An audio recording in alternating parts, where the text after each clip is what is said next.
นี่เรื่องนี้สิโคตรแบบเรื่องนี้เลยเธอกัดจักเธอกับเธอกับบุ้งเนาะ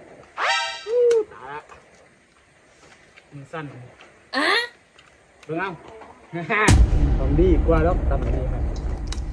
โอ้โหพี่น้องเอาไว้ขูดต้นนี้เลยนะแบบมาขูดต้นท้ายคลิปเลยท่านบอกอะมันคือซองสั้นวะยังใจเรา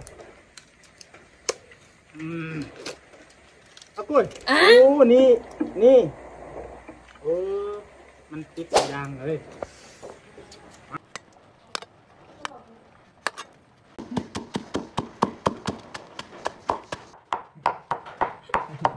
ไม่ต้องคิดถึงกันเลยดีแล้ว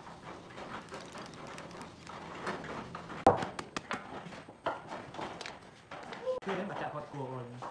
จับเลยดิ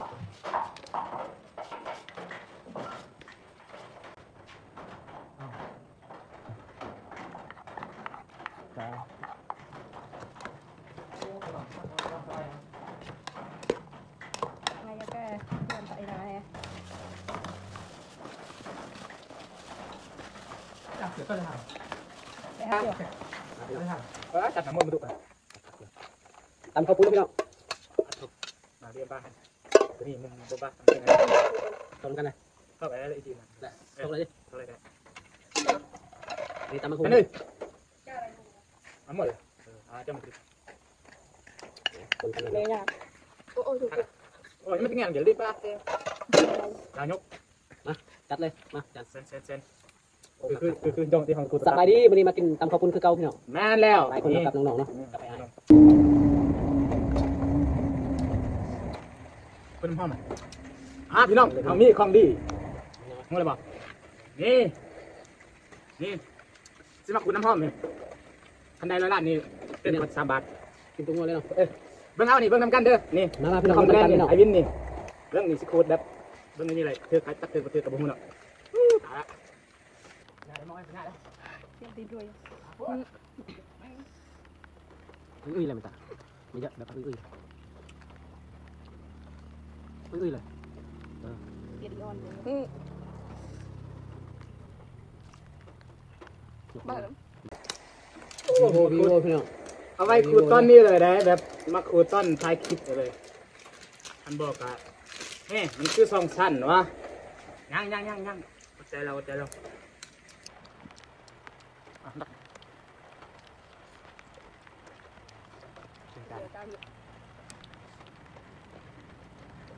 เข้าตีเกิด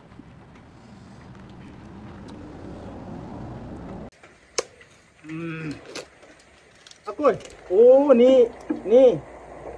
โอ้มันติดใส่ยางเลยขุดบังเด้อใครจะได้เบิ่งก่อนขุดเบิ่งคือกูแต่ใดวะขุดรถได้รถเลย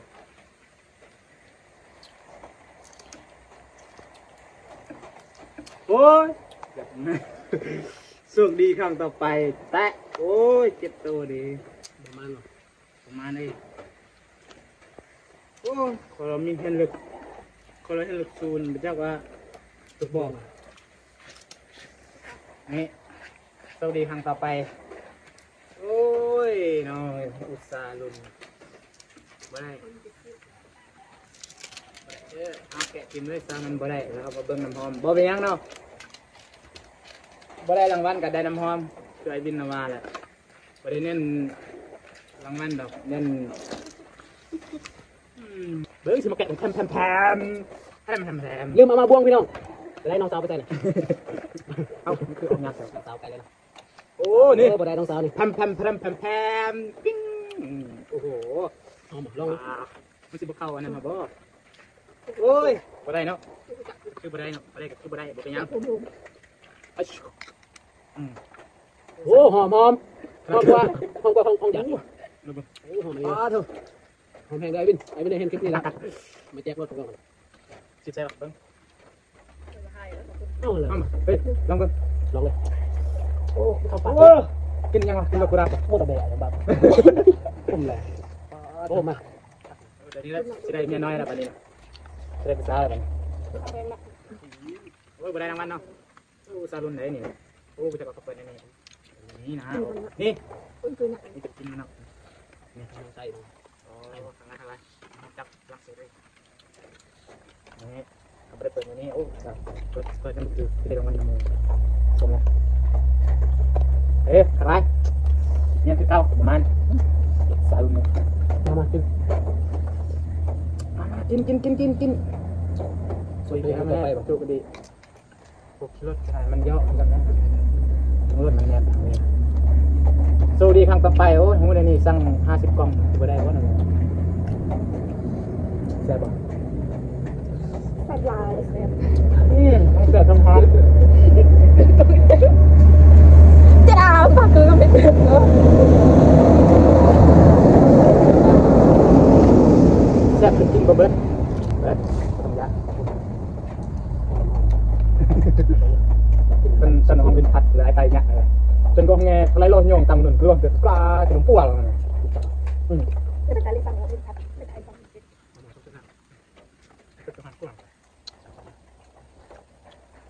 มันยืนหมดไหลเป็นจักระยะน้ำหอมเป็นพัดแล้วนะเธอนี่เป็นพัดโอ้ขอโทษโอ้ลืมเก็บพักเราจะเก็บพักทันทีกัน ไอ้มาฟังเลย แห้งเลยดินปากขัดแห้งเลยโอ้มันจวดปลาเต็มนี่โอ้ก็บ่อยแต่กลายไม่เลยติดปลาลำแบะเลยปลา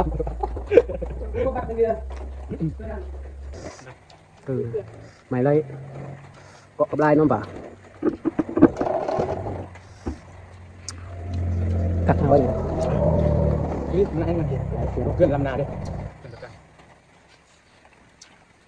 ตามแนวดาวสมุดไปให้ลงงานเทศอะไรสุดไปลงเทศนะไปน้ำหอมดีไปเลยไปป้ายทะลุโซ่มาแตกลานอยู่กัดตัดอัน ลงไว้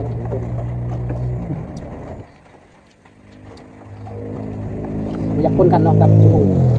น้ำคนกับกระปุกมันก็เลยคนแรก มือใหม่มันกั้นกัดหนาวเนี่ยครับเอาเสียงอาจารย์เรา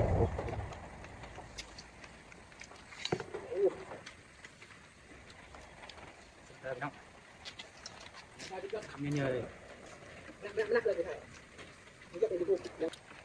เจ้าร้ายมันเริ่มตีเลยแต่ นี่น้องสาวพี่น้องน้องสาวมากินน้ำ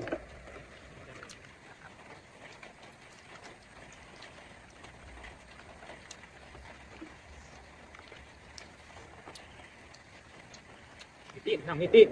รุ่นนี้ผมมักกินอื่นผมมักกินตีนตีนคนเลยไก่ โอ้คุณต้องแพงเลยพี่น้องคิดๆมันเด้อ ไก่ ก็จะเล่นแค่